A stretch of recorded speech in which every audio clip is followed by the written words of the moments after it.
देवता बाबा महादेव की स्तुति करने लगे। बाबा गदगद हुए, बाबा प्रसन्न हो गए। ब्रह्मा जी कहते हैं, हे नाथ, आप त्रिकालदर्शी हैं।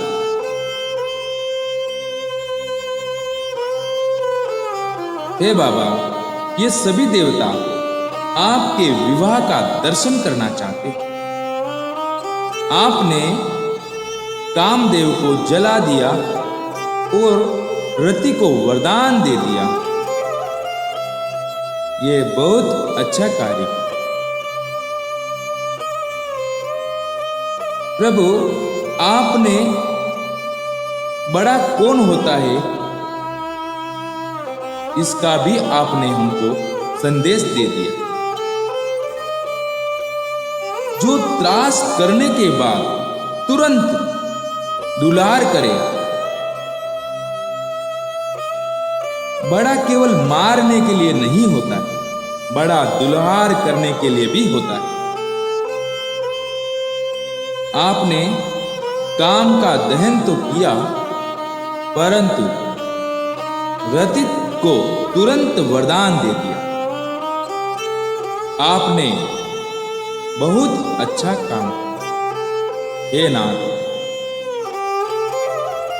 आपने राम जी को वचन दिया। इतना कहते ही हमारे महादेव कहते हैं, मैं विवाह के लिए तैयार हूं।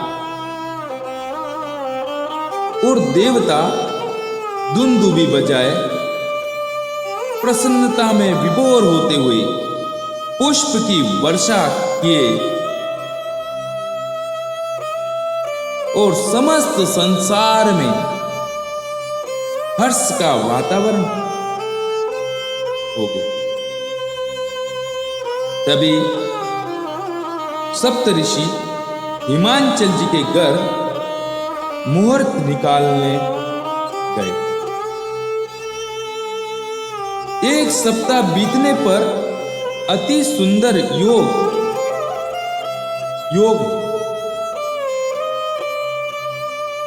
एक सप्ताह बीतने पर एक अति सुंदर योग। उस समय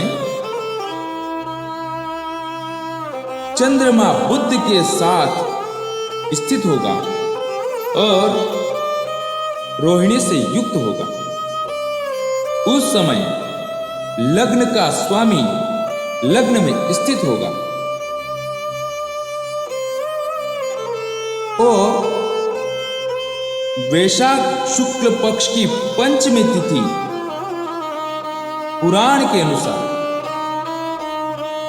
लोकाचार में तो हम और आप महाशिवरात्रि को मनाते हैं, परंतु वैशाख शुक्ल पक्ष की पंचमी तिथि को महादेव का विवाह का मुहूर्त निर्धारित किया। जिस दिन सभी दोष रहित चंद्रवार, सब ग्रहों से युक्त योग तथा अशद ग्रहों से रहित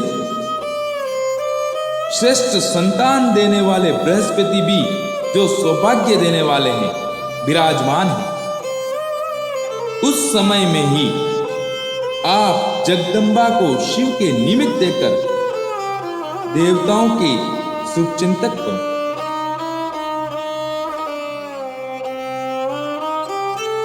सप्तऋषि हिमांचल जी के यहां मुहूर्त निकालकर हिमांचल जी से वार्तालाप करते। तत्पश्चात हिमांचल जी गंधमादन, मेनाक, विंध्याचल से पूछने लगे। आपने वशिष्ठ जी के वचन सुने, आप भी अपनी राय देने की कृपा करें। सभी पर्वत कहने लगे, हे महाराज, अधिक कहने से क्या है? हे प्राण, यह पार्वती तो शिव जी के निमित्त ही पैदा हुई है। इनका जन्म ही शिव के लिए हुआ और उन्हीं के लिए इसने तपस्या की। अतः पार्वती शिव को देना ही चाहिए। मेरु आदि के वचन सुनकर हिमांचल जी बहुत प्रसन्नचित्त होते, हर्षित होते। अरुंधति ने भी मैना को बहुत प्रकार से समझाया और राजी कर फिर सभी गिरिजा को आशीर्वाद देकर भोजन प्रसादी से संतुष्ट होकर के चौथे दिन की लग्न निश्चित कर शिव जी के पास जाकर शुभ समाचार सुनाते हैं। हे प्राण, गिरिंद्र ने वाणी से अपनी कन्या दे दी। अब आप गणों के साथ चलकर विधि विधान से पार्वती के साथ विवाह कीजिए। महादेव कहते, हे ऋषिवर, हम विवाह की रीति के विषय में कुछ नहीं जानते। जैसे पहले किया था वैसा ही करिए। हे ना, ऋषि कहने लगे, हे महादेव, आप विष्णु, ब्रह्मा और इंद्रादि देवों को सिद्ध, गंधर्व, किन्नर, विद्याधरों और अप्सराओं को अपने विवाह उत्सव में सम्मिलित होने हेतु आमंत्रित कीजिए। ऐसा कहकर ऋषि अपने अपने स्थान पर चले जाते हैं। उधर हिमांचल जी ने अपने पुरोहित गर्ग को बुलाकर लग्न पत्रिका लिखवाकर अनेक प्रकार की सामग्री के साथ अपने जनों के हाथ तिलक के साथ कैलाश में भिजवाकर शगुन की रस्म पूरी कर। शिव जी ने भी सभी का आदर सत्कार किया। सभी ने हिमालय के पास जाकर कैलाश का शुभ समाचार दिया तथा हिमांचल जी ने विवाह उत्सव में प्रयोग होने वाली सभी आवश्यक वस्तुएं, चावल, गुड़, शर्करा, लवण, दूध, दही, पीसे हुए धान्य, मक्खन, आशव, इक्षुरस, अनेक प्रकार के, नाना प्रकार के व्यंजन, अनेक प्रकार के वस्त्र, सुवर्ण चांदी के अनेक प्रकार के आभूषण और सभी आवश्यक वस्तुएं एकत्रित कर मंगलदायक दिन से गिरिराज भवन में मंगलाचरण आरंभ हो गया। पर्वतराज की स्त्रियां पार्वती का संस्कार करने, ब्राह्मणों की स्त्रियां लोकाचार करने, गिरिराज द्वारा आमंत्रित उदयाचल, अस्ताचल, मलयाचल, सह्य, दुर्दुर, निषद, गंधमादन, करवीर, महेंद्र, परिया, कौंच, पुरुषोत्तम, नील, सुनील, विंध्यांचल, कालिंजर और कैलाश आदि पर्वत अपने अपने परिकरों के साथ मणिरत्न वस्त्र आदि लेकर सपरिवार हिमगिरी के यहां पधारे। शोण भद्रादि नद भी आए और अनेक अलंकारों से युक्त होकर के गंगा, गोदावरी, नर्मदा, महामोदा, सरिद्रा आदि नदियों ने भी हिमालय के घर आकर यथास्थान ठहर गई।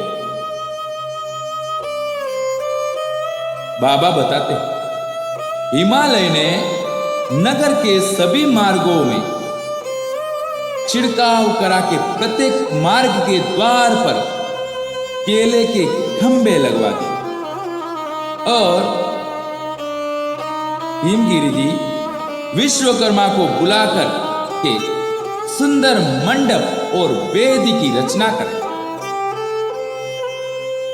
ऐसे निवास बनाए जहां जल में थल और थल में जल दिखाई देता है। जो बितान बना उसकी विस्तार सीमा 10,000 योजन थी। कहीं कहीं पुरुषों और कृत्रिम स्त्रियों की प्रतिमा नृत्य करती हुई सजीव सी लगती। इस प्रकार हाथ में धनुष्य लेकर खड़े हुए द्वारपाल बने कृत्रिम हाथी, घोड़ों और रथों को देखकर सभी प्रसन्न हो रहे। मैग्नेट मुख्य द्वार पर तो कृत्रिम नंदी शुद्ध स्फटिक मणि के समान साक्षात नंदी जैसा लग रहा था। इधर उधर 4-4 दांतों वाले 2-2 हाथी और 2 अश्व, लोकपाल, भृगु आदि ऋषि और देवताओं की कृत्रिम प्रतिमा अलौकिक शोभा बढ़ा रही। ब्रह्मा जी कहते हैं मेरी प्रतिमा वेदों सहित, विष्णु की गरुड़ और कुटुंब सहित, ऐरावत पर चढ़े हुए इंद्र को गिरीश चिन्ह वाला, शिव जी का शिवलोक में स्थित ग्रह भी कृत्रिम रूप से बना करके सभी को आश्चर्य में डाल दिया। हे प्राणनाथ, ध्वजा और तोरण से सजा हुआ हिमालय का पूर्व अलौकिक लगने लगा। नारद जी कहते हैं हिमालय ने जब लग्न पत्रिका सप्त ऋषियों के हाथ भेजी, तदंतर शिव जी ने क्या लीला की? ब्रह्मा जी कहते हैं हे नारद, जब सप्त ऋषि मंगल पत्रिका लेकर आए तब रामचरितमानस में ऐसा वर्णन मिलता है। जाई विधि 3 दिन ही सोपाती, बाजत प्रीति न हृदय समाती। लगन बाज अज सब ही सुनाई, हर्षे मुनि सब सुर समुदाय। सुमन वृष्टि नभ बाजन बाजे, मंगल कलश दशो दिशि साजे। सप्त ऋषि लेकर लगन पत्र जब, ब्रह्मा के डिग आए। सुन कर के लग्न पत्रिका को सब देव हर्ष में छाए। अर्थात मंगल पत्रिका लाने वाले ऋषियों का महादेव ने स्वागत और सत्कार किया और विवाह में सम्मिलित होने का आग्रह किया। तदंतर शिव जी ने तुमसे कहा कि आज के 7वें दिन मैं लौकिक रीति का आश्रय लेकर परिणय का महोत्सव करूंगा। अब आप सभी विष्णु, ब्रह्मा आदि देवों, सिद्ध मुनियों, महात्माओं को मेरे विवाह में आने का निमंत्रण दे। जो मेरे विवाह में सम्मिलित नहीं होगा वह मेरा प्रिय नहीं है। नारद जी क्या कहते हैं? नारद जी ने शंकर जी से कहा हे देव, भक्तों के कष्ट को दूर करने का आपका सनातन व्रत। फिर शिव को प्रणाम करके सभी देवों आदि विवाह में सम्मिलित होने का निमंत्रण दे दिया। हे नारद, मैं और विष्णु इंद्र आदि में लोकपाल, ऋषि, सिद्ध, नाग, मुनि सभी अपने अपने परिकरों के साथ कैलाश पहुंचकर शिव को प्रणाम कर विराजमान हुए।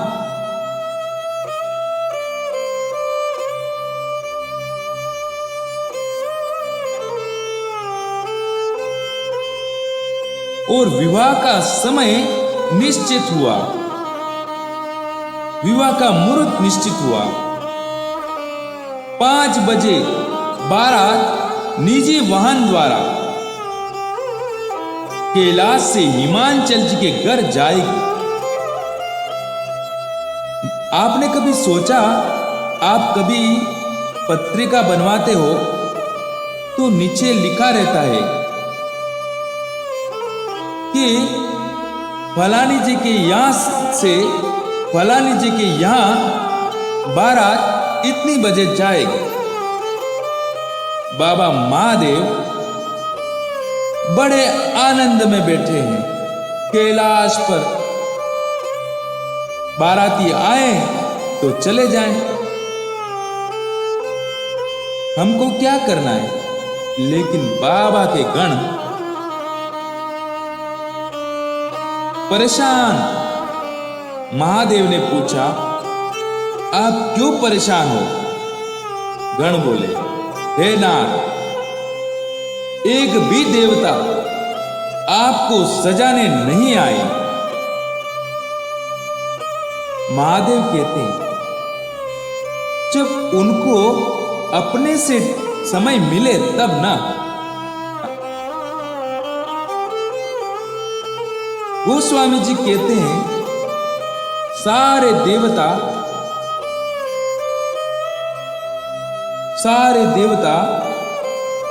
अपने अपने विमान को, अपने अपने वाहन को सजाने में लगे हुए। कैसे दर्शन कीजिए। गरुड़ जी पर श्री हरि नारायण चलते हैं और भगवान नारायण ने गरुड़ जी को नहलाते हैं और लाल रंग की चुनरी ओढ़ाए, गले में माला पहनाए अपने गरुड़ का श्रृंगार करते हैं। इधर यमराज अपने भैंसे को नहला रहे हैं और बगल में देखो तो इंद्र अपने ऐरावत को मल मल के स्नान कर सजा रहे हैं। यमराज देखे, इंद्र का वाहन गोरा है और हमारा वाहन काला है, करिया है। वह अपने भैंसे को दूध दही से धो धो कर गोरा करने के चक्कर में पड़े।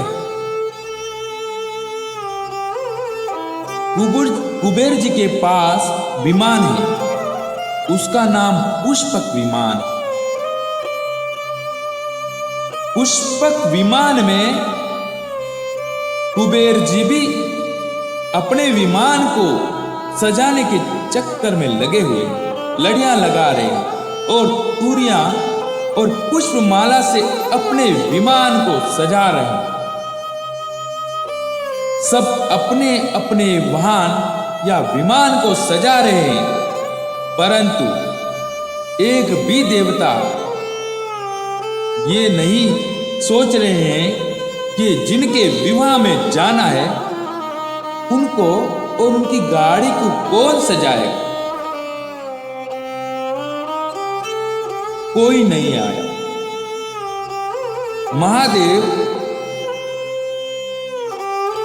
से गणों से बोले, देखो देवताओं की बस की बात नहीं है हमको सजाना, क्योंकि उनके गणों के अलावा सजाने वाला कोई नहीं है।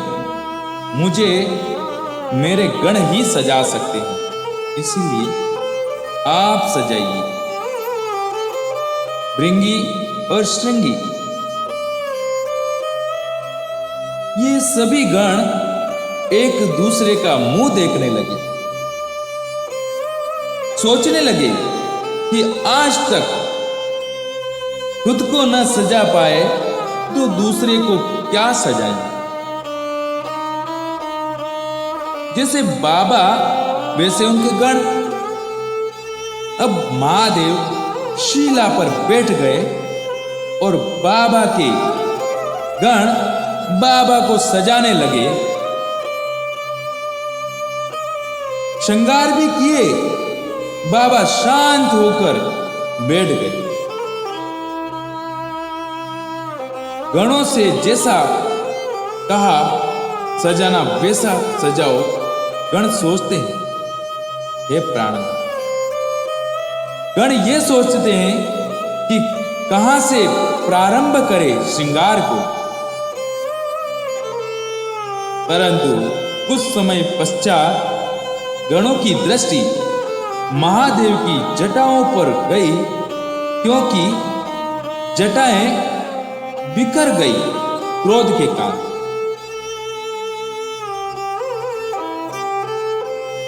जटाओं को ठीक किया जाए लगे, जटाओं को सही करने समेटने लगे।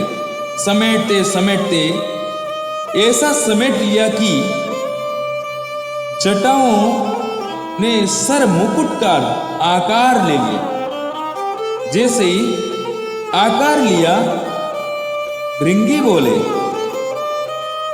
टोपी का तो काम खत्म है।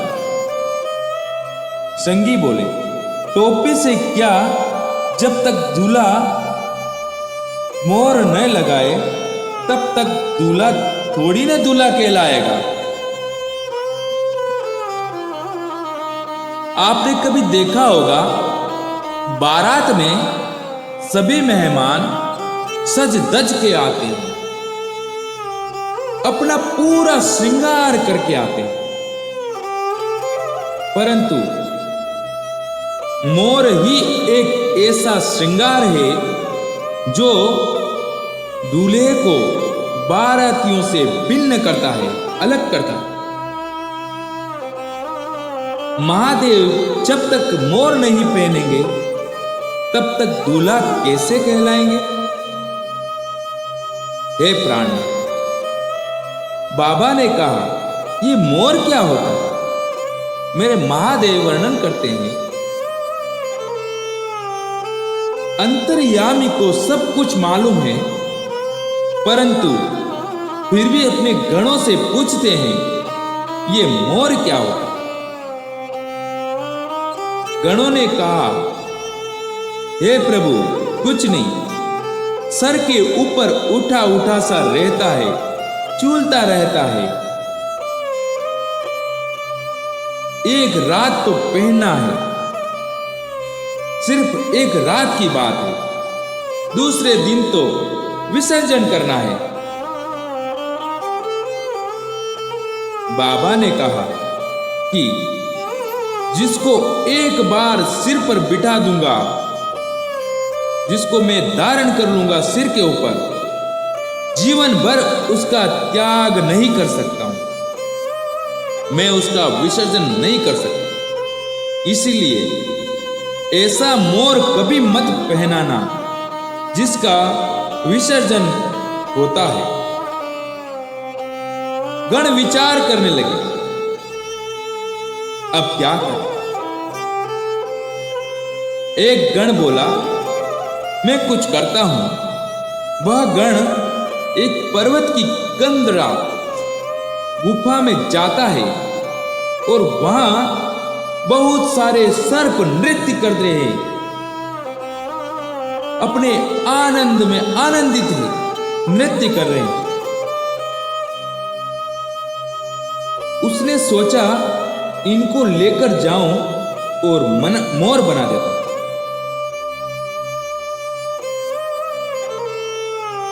भिन्न भिन्न रंगों के सर्पों से मोर का निर्माण और बाबा के मुकुट में पहना दिया।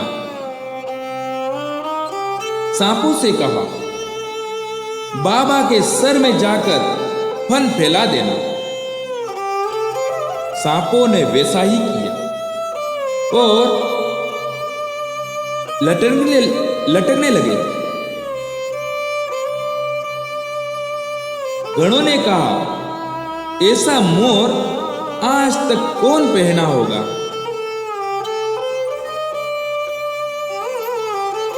बाबा के सामने पतले पतले सांपों की लड़ियां लटकने लगी। ऐसा मोर आज तक कौन पहना होगा। न भूतो न भविष्यति।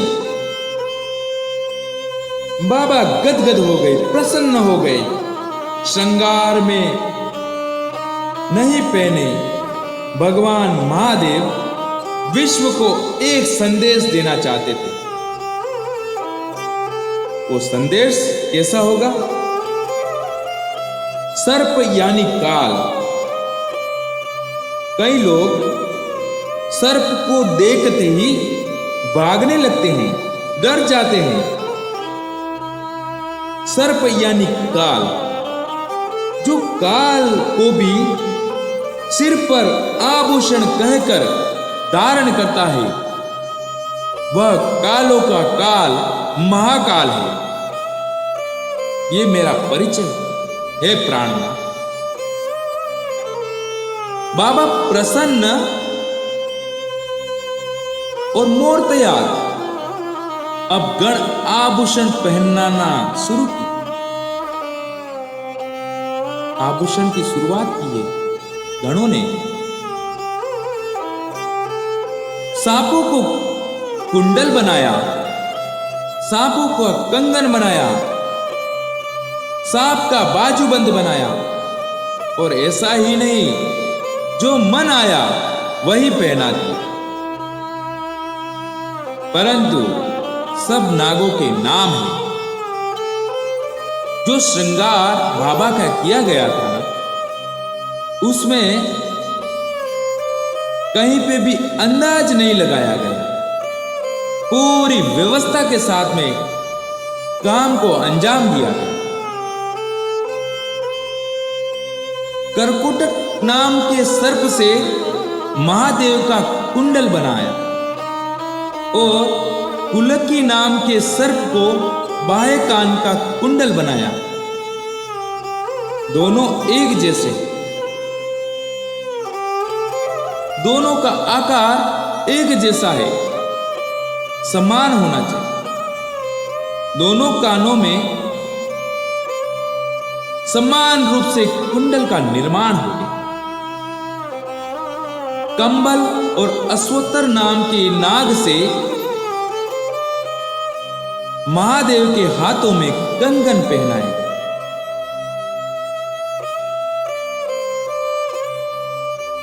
और शंख और पद्म नाम के नाग से बाजू बंद बनाए गए। और वासुकी नाम के नाग को यज्ञोपवीत बनाकर भगवान महादेव के वक्ष स्थल पर लपेट लिया और ये दूल्हा सरकार की जनेऊ है, ऐसा कर वर्णन किया। सिर से पांव तक बाबा सर्प से लद लिए। अब गणों ने कहा, आभूषण तो लग गए, थोड़ा फेशियल न हो तो पाउडर ही लग जाए। बाबा को एक गण शमशान जाता है और एक चिता शांत हुई थी, उसकी बस में उठाकर लाता है।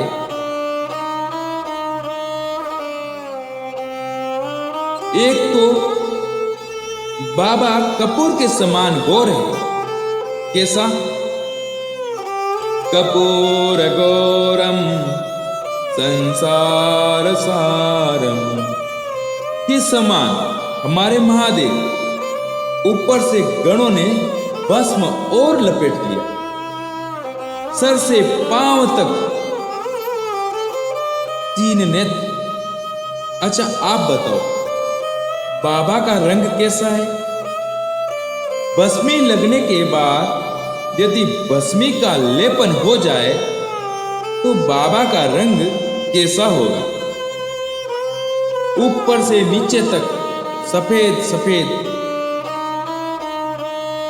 और बाबा के गले का रंग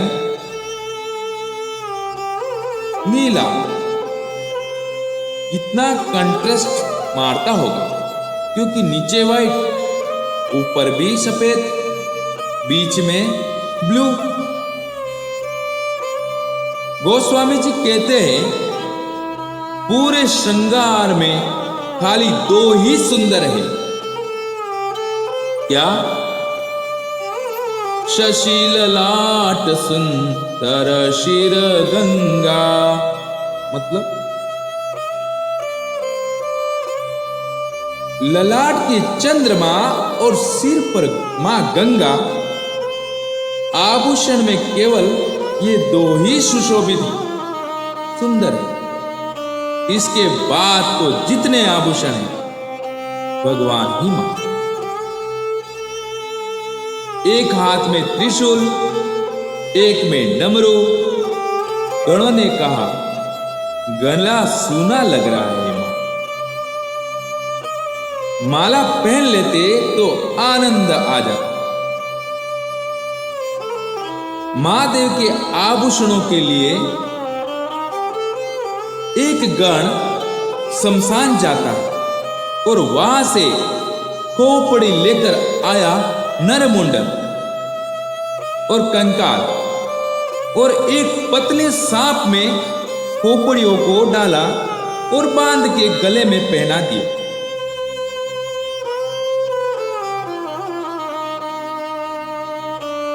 माला का हाथ में त्रिशूल। त्रिशूल क्यों? त्रिशूल में 3 शूल होते हैं। महादेव के हाथ में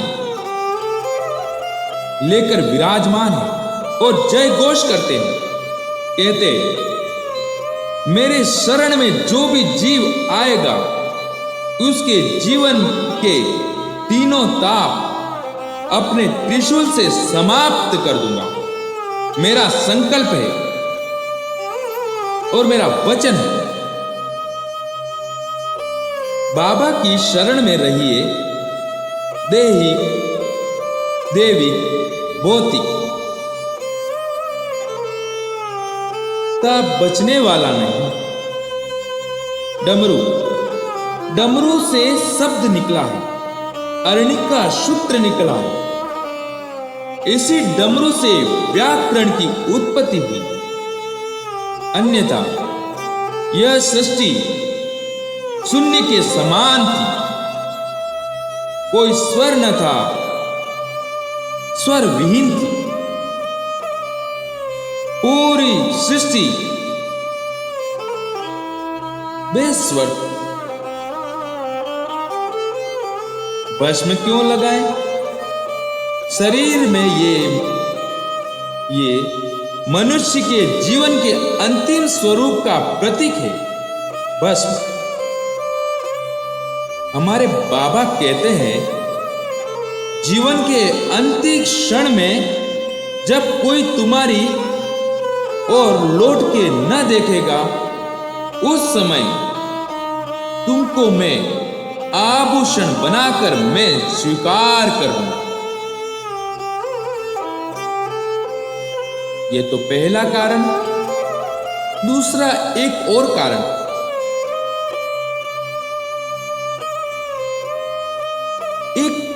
आपको एक प्रसंग का वर्णन करता हूं। एक अंतिम यात्रा जा रही थी। उस अंतिम यात्रा में श्री राम का स्मरण हो रहा था। राम नाम सत्य है, राम नाम सत्य है, राम नाम सत्य है। राम के नामों का बखान हो रहा। मेरे बाबा महादेव मोहित हो। पीछे पीछे वो भी लग गए। घाट तक तो लोग बोलते रहे, राम नाम सत्य है, और वहां जाके चुप हो गए। बाबा आश्चर्यचकित हो गए। बाबा सोचे, ये लोग बोल क्यों नहीं रहे। फिर सोचे, वापस जाएंगे तो बोलेंगे। परंतु समय निकलता गया और वापस जाने लगे, परंतु श्री राम का नाम कोई नहीं ले।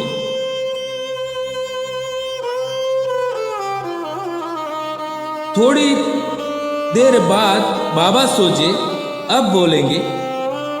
आगे बढ़ते गए, लेकिन कोई नहीं बोले। आगे जाकर सभी मिठाइयों का सेवन करने लगे, परंतु कोई श्री राम का नाम नहीं बोला।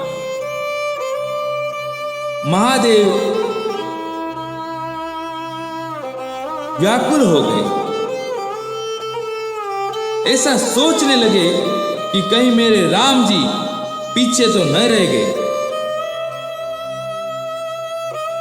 और बाबा पुनः लौटकर शमशान की तरफ देखा। बाबा ने देखा कि शमशान में राख ही राख बची। उनको लगा कि मेरे राम इसी राख में समाहित है। बड़े भाव से बाबा ने उस भस्म में शरीर में लगाना प्रारंभ कर दिया। उस दिन से बाबा को भस्म का श्रृंगार होने लगा। ये दूसरा कारण। अब श्रृंगार हो जाता है, बाबा खड़े हो जाते हैं। गण सोचते हैं बाबा ने कुछ नहीं पहना। बाबा दिगंबर है। दूसरे के घर जाना है, इस स्वरूप में जाना उचित नहीं होगा। तो हमारे बाबा महादेव बोलते हैं, क्या पहनाओगे? गण कहने लगे, हे नाथ, आदेश हो तो बागंबर लपेट ले। तत्पश्चात बागंबर कमर में लपेट के सर्प से बांध, एक हाथ में त्रिशूल, एक हाथ में डमरू। तब तक नंदी महाराज आ जाते और बाबा को अपने ऊपर बैठने का निवेदन करते और बाबा धर्म दंड पर बैठकर विवाह करने जा रहे हैं। नंदी धर्म के प्रतीक है। सर से पांव तक देखे और मेरे बाबा हंसने लगे, प्रसन्न होने लगे। कहा, मेरे गणों ने क्या श्रृंगार किया है। मेरे बाबा गणों के साथ आनंद में। अब बाराती रूप में देवता भी आ गए और देवियां भी आ गई। आते ही देवियों ने पूछा, कहां है दूल्हे सरकार?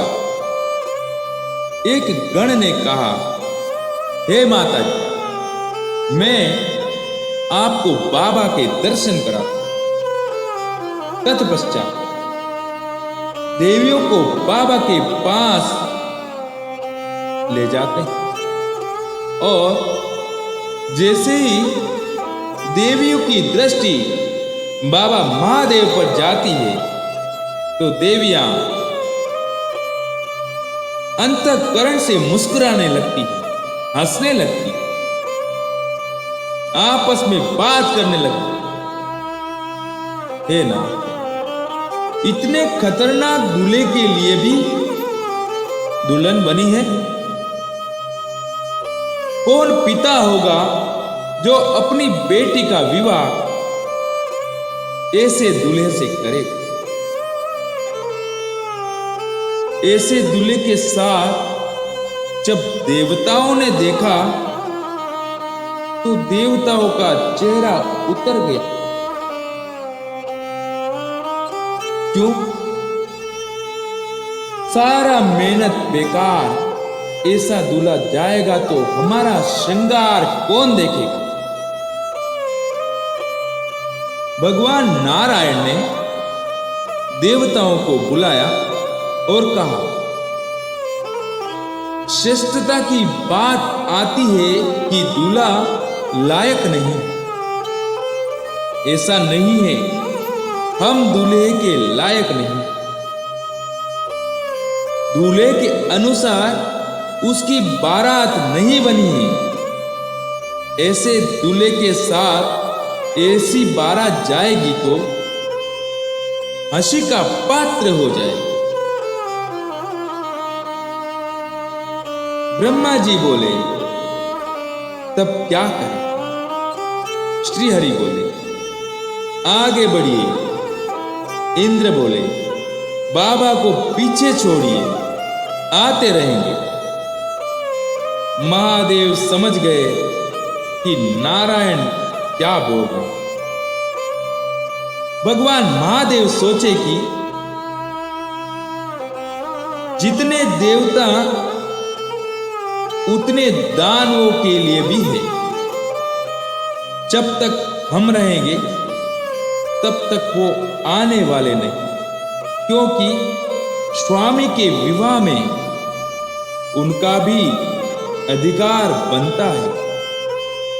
सो सभी देवता आगे चलते। बाबा समझ गए, अंदर अंदर मुस्कुराए। देवता महादेव को कैलाश छोड़कर चले गए। नंदी जी ने जब यह दृश्य देखा कि बाराती भाग रहे हैं, तो बड़े आश्चर्य में नंदी जी ने बाबा से कहा, हे नाथ, सभी बाराती बारात छोड़कर भाग रहे हैं, आज्ञा दीजिए, दौड़ के सबसे आगे निकल जाऊं। हमारे भोलेनाथ बोले, नहीं नंदी, ठहरी, कहीं नहीं जाना है। भृंगी ने कहा, बिना बाराती के दूल्हे का क्या मतलब है? महादेव ने कहा, जो आनंद अपनी पार्टी में आता है वह दूसरे के पार्टी में आने वाला नहीं। अपनी पार्टी को बुलाओ, निमंत्रण दो। तभी गणों ने कहा, हे नाथ, उनको हमने निमंत्रण नहीं दिया है। तो बाबा कहते हैं, हमारी पार्टी में किसी को बुलाने की कोई आवश्यकता नहीं है। बिना निमंत्रण से ही सभी स्वयं आ जाते हैं। नंदी ने आनंद फानन में निमंत्रण की प्रक्रिया पूरी कर दी। नंदी के निमंत्रण को पाकर शिव विवाह में सम्मिलित होने तथा गणेश्वर, शंखकर्ण, 9 कोटि गणों के साथ एक राक्ष, 20 कोटि विकृत, 8 कोटि विशाख, 4 कोटि पारिजात, 9 कोटि दुंदुबी, 8 कोटि और कपाल, 5 कोटि कंदुक और कुंडल, 1 कोटि संधा कबीर, 6 कोटि पीपल, 1000 कोटि आविशन नामक गण नायक, 8 कोटि और महाकोटि 1000 कोटि गण लेकर शिव जी की बारात में सम्मिलित होने पधारे। कुंड और प्रवर्तक 12 कोटि, चंद्र तापन 8 कोटि, काल कालक,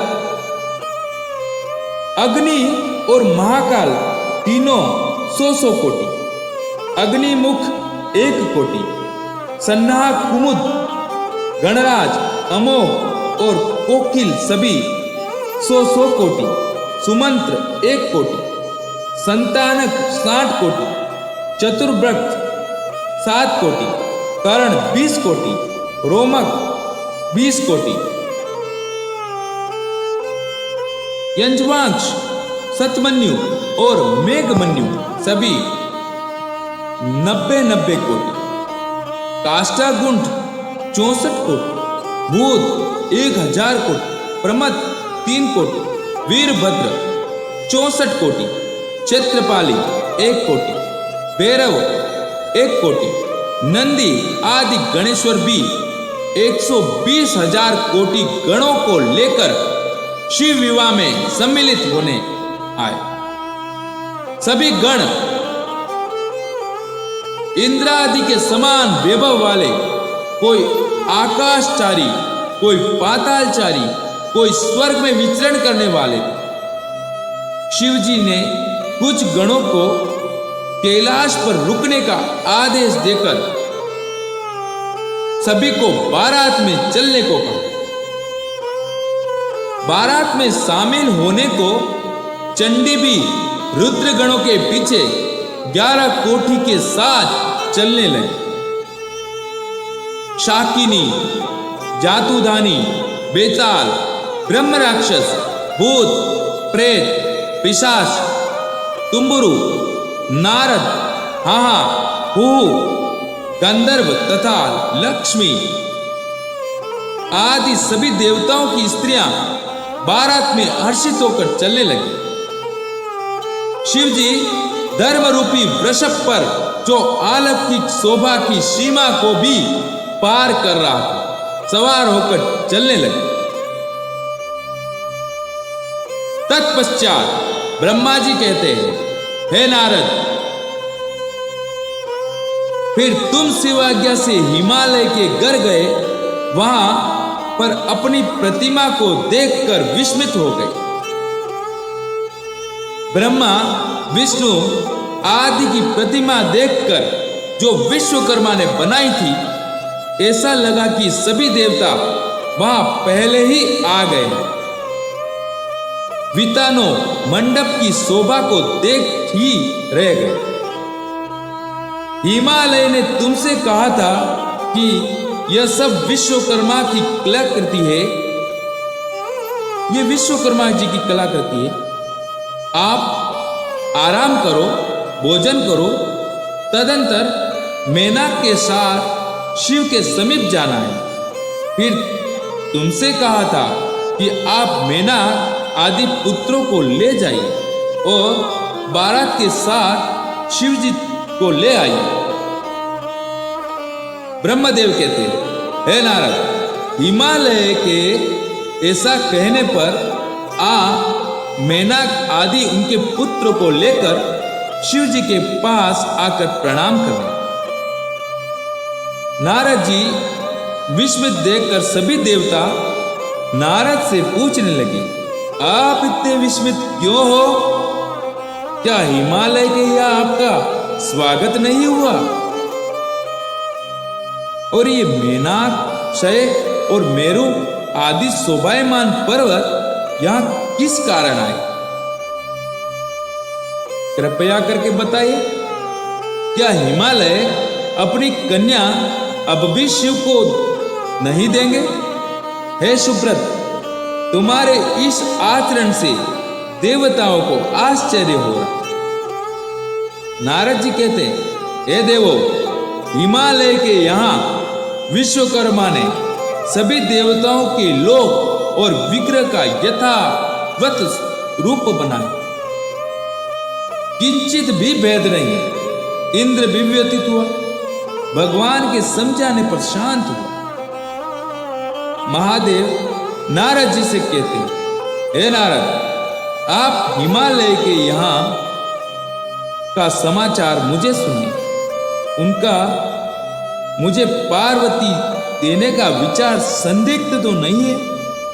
उन्होंने अपना विचार बदला तो नहीं है?